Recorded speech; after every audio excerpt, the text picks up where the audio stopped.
Hey everyone, Jana here. Today we're taking another step in satisfying your plant-based cheese cravings. We're gonna make my vegan Parmesan cheese. I developed my vegan Parmesan cheese recipe a few years ago, but I spent a lot of time developing it, tweaking it to make it have that authentic Parmesan flavor.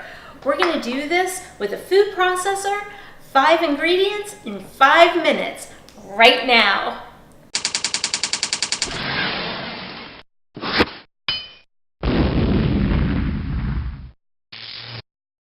One of the most difficult things on a plant-based diet is trying to find a way to replace cheese. My vegan Parmesan cheese is an answer to that. Before I went plant-based, I used to use Parmesan cheese like a staple. I would sprinkle it on pasta, on salad, on soup, on pizza, everything. So I knew I had to find a replacement for that.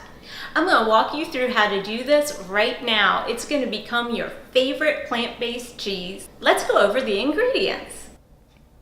3/4 cup raw cashews, 1 teaspoon hemp seeds raw and shelled, 3/4 teaspoon sea salt, 1/4 teaspoon garlic powder, 2½ teaspoons fresh lemon juice, and some rice flour in case your cheese is too moist. One of my favorite things about this recipe, besides all the different ways that I use it on my food, of course, are all the ingredients. They're all so nutritious and they bring so much to your plate.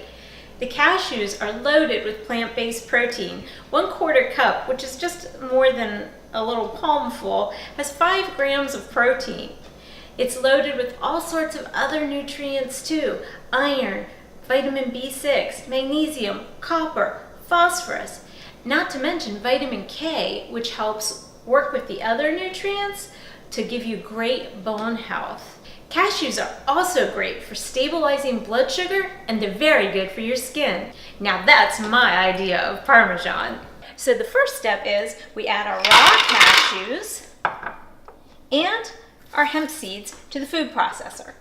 We're gonna grind them up until the cashews are in little tiny pieces. Now be careful, don't overgrind or you're gonna end up with cashew butter.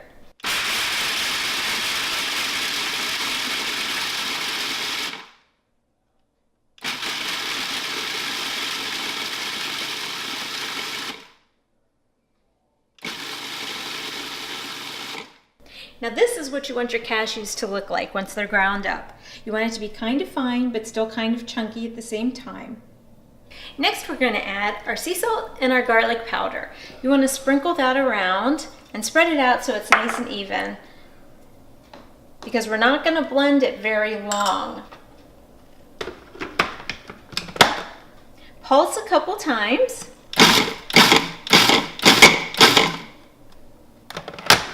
And voila! Now we're going to add our lemon juice. Again, sprinkle it around and a couple pulses. This is what it should look like once all 5 ingredients are combined. So this is the part where you decide how you like your Parmesan cheese. As you can see, it's still pretty moist and it kind of clumps together. If you like your Parmesan like that, that's fine, then you are done. If you prefer a more granulated Parmesan cheese, then you can add some white rice flour. I usually recommend adding 1/4 teaspoon at a time. So add your white rice flour, pulse a few times, and then check. The reason I chose white rice flour to use as a drying agent for the cheese is, as I covered in my gluten-free flours video, it has a very neutral flavor to it, so you won't pick up any essence of it at all in your cheese. I just love this recipe for Parmesan cheese. Look at that. Look at how it just sprinkles just like the traditional cheese. This has been a lifesaver for me because I love to put it on so many different things. I'm making my vegan Caesar salad tonight for dinner, and I will be sprinkling this right on top. The reason I chose cashews for this recipe is because they inherently have that buttery, creamy, cheesy flavor, so they work perfect. But if you don't like cashews or you have an allergy, macadamia nuts make a great alternative. Almonds can also work, but I feel like the flavor isn't quite as close to real Parmesan cheese. I hope my vegan and gluten-free Parmesan cheese adds a nice cheesy dimension to your plant-based eating experience. And if you want the recipe for my vegan Parmesan or my vegan Caesar salad, head on over to Nutritionicity.com. If you enjoyed this video, please hit that like button and subscribe to my YouTube channel. There's more of this to come. Thanks so much for watching.